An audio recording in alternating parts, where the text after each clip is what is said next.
I bet the cows love this movie.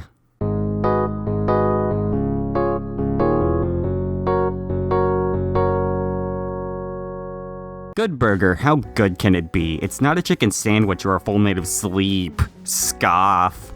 During the turn of the 20th century, the hamburger was invented as a response to the rising working class and their demand for cheap, portable food that could be mass-produced. And then, roughly 100 years later, Nickelodeon came out with the sketch comedy series All That. One recurring sketch on that show is Good Burger, where Kel Mitchell plays Ed, a fast food employee with a California dude bro voice and a shtick of taking all the orders way too literally.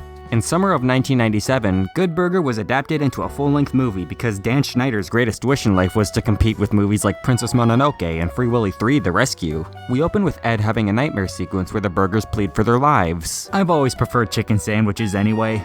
After he wakes up, he finds that he's late for work, but fortunately, he's prepared for this because, he sleeps in his work uniform. Imagine loving your job that much. I'm not jealous. When he gets there, an angry customer loses his patience and threatens to go to Mondo Burger instead, the new burger restaurant opening across the street.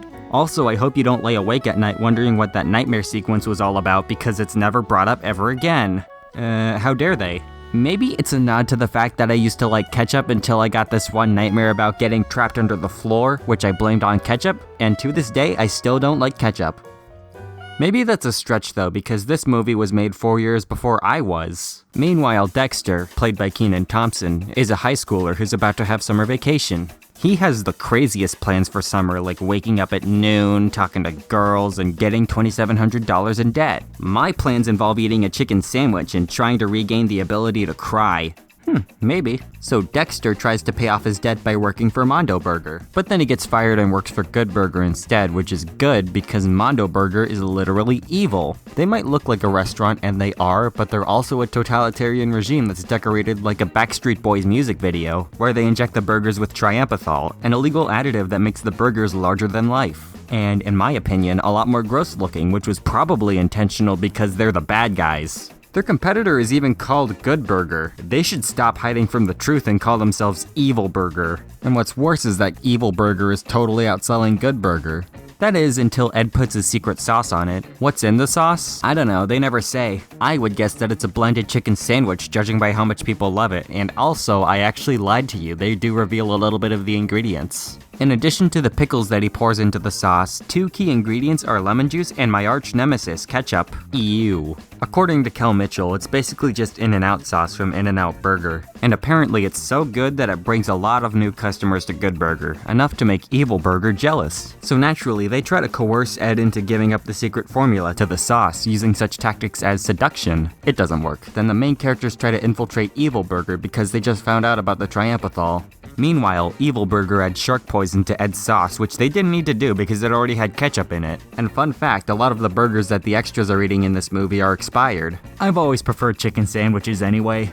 At one point, there was over 1,500 pounds of expired meat on set. I wasn't sure where else to mention that.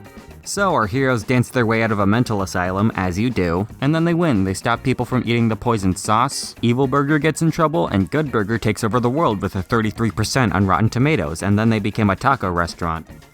So yeah, critics didn't really like this movie. I'm not exactly sure how it was received back in 1997, but most of the reviews I read seem to have jokes about the movie not being medium rare or well done enough. They also seem to agree that the movie is only for hardcore fans of All That, and newcomers won't really get much out of it. And to that I say, I've never seen an episode of All That, but I had fun with this movie. It's over the top and it doesn't take itself too seriously, and it somehow just feels like summer. Maybe it's because it takes place in summer and it also came out in summer. I also found Ed to be a very entertaining character to watch, and on that note, some fans have pointed out that he has traits of someone on the autism spectrum. Namely, that he takes everyone's orders very literally, and also he misses social cues sometimes. And as someone who's also on the autism spectrum, I think Ed is better representation than we usually get.